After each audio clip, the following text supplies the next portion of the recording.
kepadamu, sebab kami tahu Tuhan, Engkau segala-galanya dalam hidup ini. Engkau sungguh berarti dalam hidup ini. Kami tidak dapat berbuat apa-apa di luar Tuhan. Karena Tuhan, kami patut untuk bersyukur kepada Tuhan. Terima kasih Bapa di dalam surga. Kami ada lagi saat ini Tuhan. Sekali lagi kami percaya semua karena anugerah dan kemurahan Tuhan. Terima kasih Bapa di dalam surga.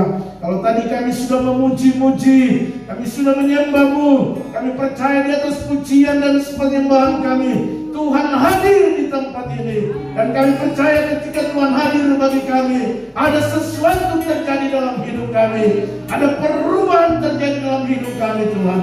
Itu iman percaya kami. Karena itu kami yakin perubahan itu terjadi buat kami. Kalau ada yang sakit pasti terjadi perubahan. Kami mengalami kesembuhan Tuhan. Kalau ada yang lemah, kami akan mengalami kekuatan dari Tuhan. Kami yakin kalau kami susah, kami akan mendapatkan penghiburan dari Tuhan. Karena Tuhan hadir dan melawat kami. Terima kasih Bapa. Terima kasih Yesus. Tuhan tolong kami semua. Kami mau dengar firman-Mu. Biar Tuhan bersabda bagi kami, urapi kami semua tanpa terkecuali. Biar firman yang akan kami dengar dan kami renungkan, kami percaya akan memberkati kami semua.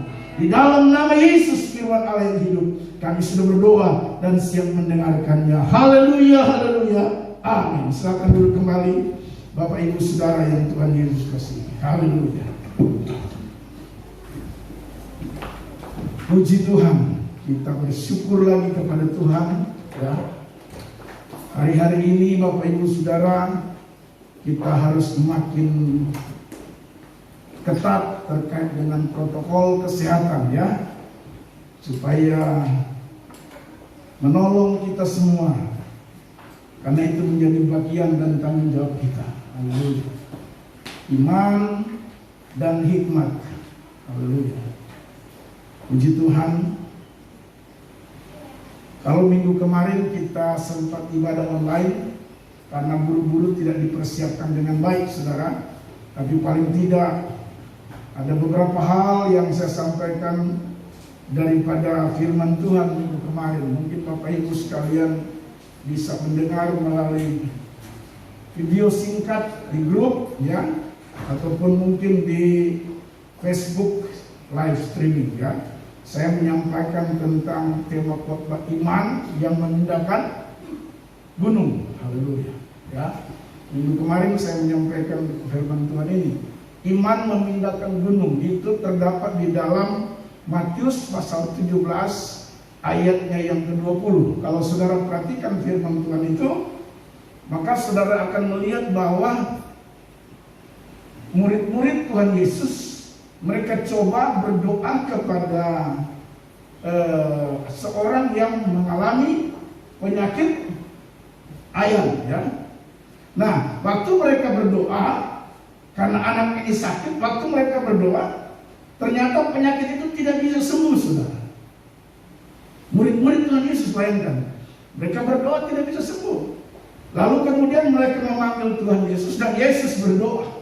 Waktu Yesus berdoa terjadi kesembuhan, terlalu terjadi mujizat. Nah, waktu terjadi mujizat Tuhan Yesus bilang sama mereka bahwa yang model begini, jika kamu punya iman sebesar biji sesari saja, kamu dapat berkata gunung ini pindah. Nah, gunung ini dari kalimat atau bahasanya itu bahasa kiasan, yang dimana Yesus punya maksud gunung itu adalah penyakit tadi ya, penyakit yang dialami oleh anak itu. Haleluya. Jadi kalau kita punya iman yang sebesar biji sesari kata firman Tuhan, kita bisa berkata kepada gunung ini. Nah, gunung sekali lagi yang dimaksud oleh Yesus penyakit yang dialami oleh seorang anak yang tidak bisa disembuhkan oleh murid-murid Tuhan Yesus.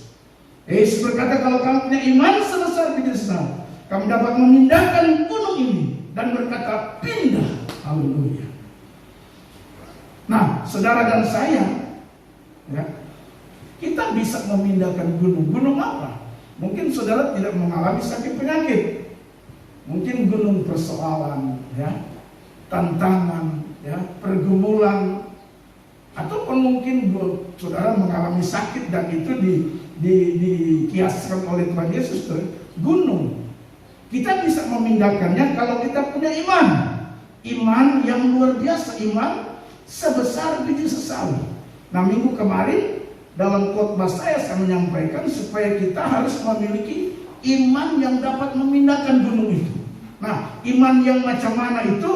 Ada 3 model iman yang bisa memindahkan gunung penyakit, gunung masalah, gunung persoalan, gunung pencobaan, gunung tantangan. Haleluya. Ada 3 hal yang saya bagikan minggu kemarin, saya ulangi biar kita semua bisa memahaminya. Yang pertama, iman yang tidak bimbang. Haleluya. Jadi iman itu saudara tidak boleh bimbang. Ada orang beriman, waktu dia berdoa, saya percaya mujizat terjadi. Begitu dia amin, dia tidak yakin kalau apa yang dia doakan itu dia dapat. Saya percaya pandemi ini saya tidak akan takut. Tapi setelah amin, begitu amin, dengar berita sana, dengar berita hoax, dengar berita ini, itu penyakit bahaya, akhirnya kita jadi takut. Kalau begitu kita sudah takut. Nah, ini kadang-kadang saudara kita punya iman masih bimbang. Yakobus pasalnya yang pertama ayat 6 dan 7 menjelaskan bahwa kalau kita bimbang, jangan pernah bermimpi kita mendapat sesuatu dari Tuhan. Itu kata Yakobus. Markus 11 ayat yang ke-23 jelas di sana dikatakan, kalau kita meminta asal kita tidak bimbang, kita akan menerimanya. Itu jelas, saudara. Karena itu iman yang dapat memindahkan gunung, iman yang bagaimana? Yang pertama, iman yang tidak bimbang. Jadi kalau saudara dan saya sudah beriman, kalaupun saudara dan saya ada sakit penyakit, kalaupun saudara dan saya ada masalah, kalaupun saudara dan saya ada pencobaan, ada pergumulan yang berat, ada masalah yang membebani saudara dan saya percaya kalau kita punya iman yang tidak bimbang, kita bisa berkata, hai masalah, pindah dari hidupku, pindah dari keluarga, dan tercampaklah ke laut. Amin, saudara. Haleluya. Jadi iman yang memindahkan gunung seperti itu. Iman yang memindahkan persoalan, tantangan, sakit penyakit dari hidup saudara dan saya adalah iman yang tidak pernah bimbang.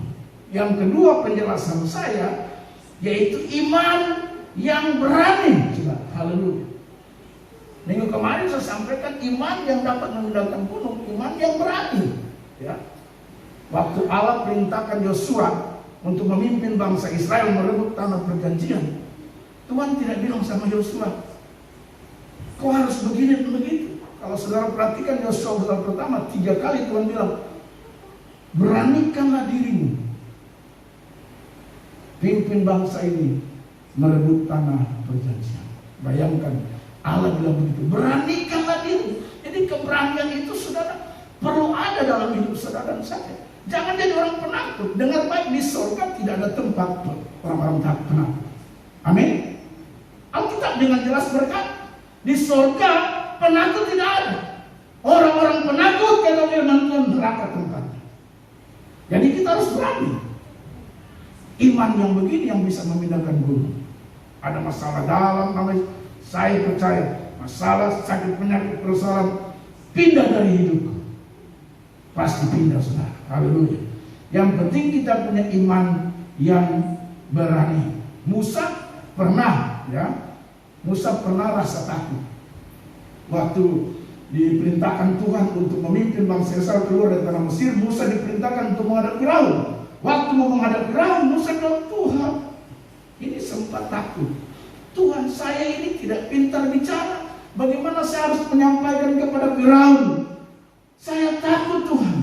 Tuhan bilang sama dia, Musa, siapa yang bikin kau pemulut? Siapa yang bikin kau punya lidah? Haleluya. Sampai Musa bilang, suruh adik saya Harun saja. Dia pintar berkata-kata. Tapi Tuhan bilang, tidak, kau.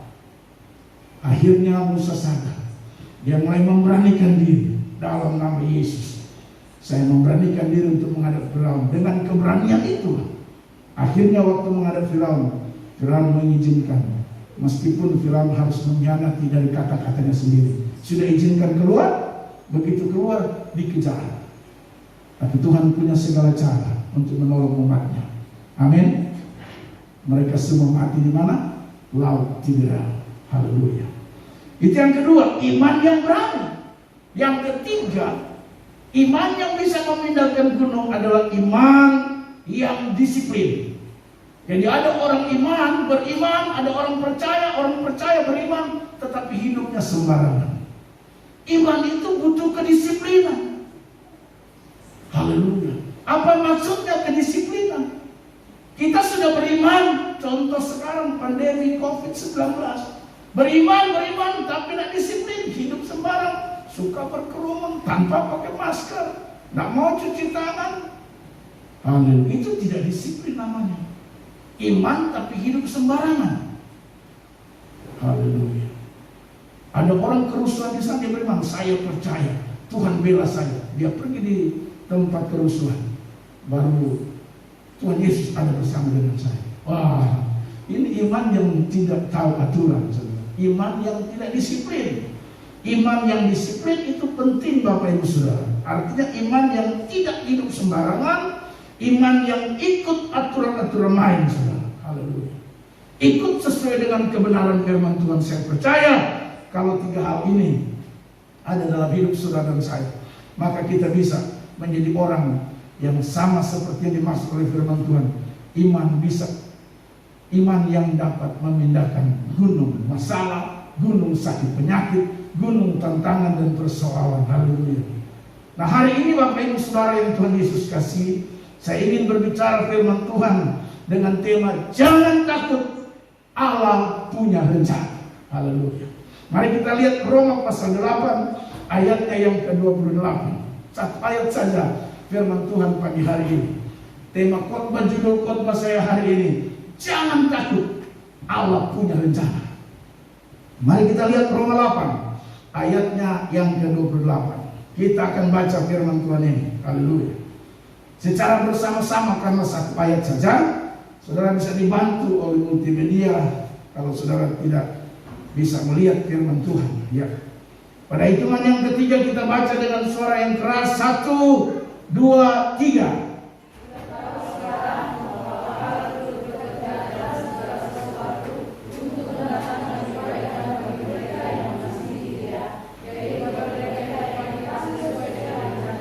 Haleluya. Yaitu bagi mereka yang dipanggil sesuai dengan rencana Allah. Karena itu saya mau berkata, jangan takut, karena Allah punya rencana.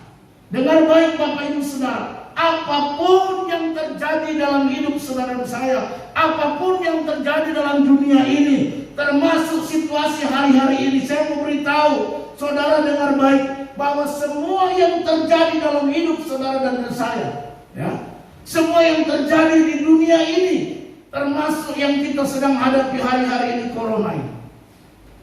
Saudara pikir bahwa Allah tidak tahu, ya? Saudara pikir bahwa di luar kendalinya Tuhan corona. Saudara pikir bahwa Tuhan biarkan saja hal itu terjadi bagi orang-orang panggilan Tuhan, bagi orang-orang yang mengasihi. Dengar baik kata firman Tuhan.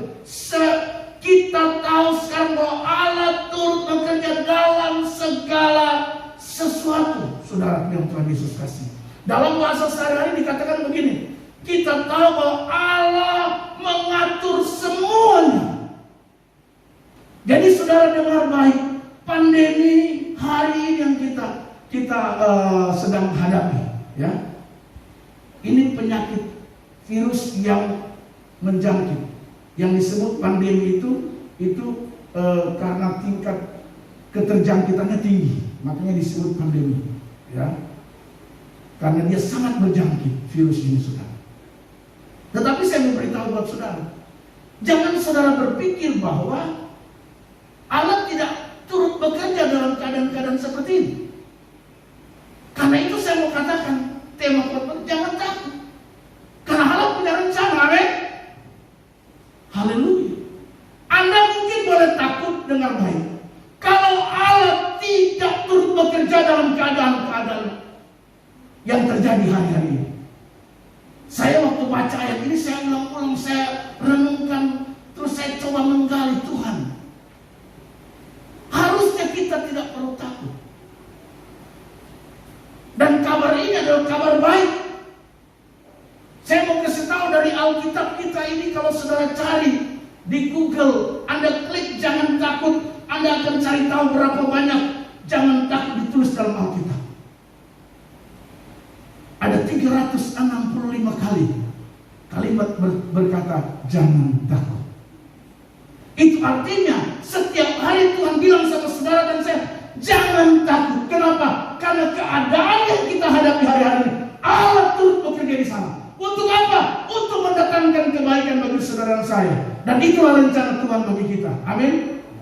Haleluya. Baru kenapa kita harus takut? Bapak Ibu, tidak perlu takut. Asal kita disiplin, asal saudara dan saya hidup dengan baik, hidup sesuai dengan aturan, saya yakin dan percaya Allah turut bekerja, termasuk pandemi ini. Siapa bilang Allah tidak turut bekerja dalam pandemi ini? Saya yakin Allah turut bekerja di sana untuk mendatangkan kebaikan bagi kita. Haleluya. Yang hidupnya tak karuan pandemi ini, Allah turut bekerja supaya dia bisa bertobat. Ya. Yang hidupnya kacau-kacau, sengaja bisa jadi ini cara Tuhan untuk membuat orang bisa bertobat. Karena itu apapun yang terjadi, pasti Allah bekerja di sana. Dan kalau Allah bekerja di situ, kalau Allah beracara di sana, saudara, saya mau beritahu buat kita, untuk apa kita takut? Karena yang pasti untuk kebaikan kita. Haleluya. Pasti untuk kebaikan kita. Nah, saudara yang Tuhan Yesus kasih, kalau begitu apa sikap kita terkait dengan Allah turut bekerja dari segala sesuatu, segala keadaan di dunia ini? Apapun itu Allah turut bekerja, Bapak Ibu Saudara. Karena itu kita tidak perlu takut, karena Dia punya rencana bagi saudara dan saya dari keadaan yang kita hadapi hari-hari ini. Apa sikap kita terhadap janji firman Tuhan ini? Yang pertama saya mau beritahu, sikap kita harusnya mengakui kedaulatan Tuhan dalam hidup kita dan dunia ini. Ini perlu ada, saudara. Perlu ada dalam hidup saudara dan saya, pada pikiran kita, hati kita. Kita harus mengakui bahwa Allah berdaulat atas kejadian hari-hari ini. Allah berdaulat dalam hidup saudara dan saya. Dia berdaulat untuk mengatur dan menolong saudara dan saya. Haleluya. Dengan baik, Allah tidak akan pernah membiarkan saudara dan saya.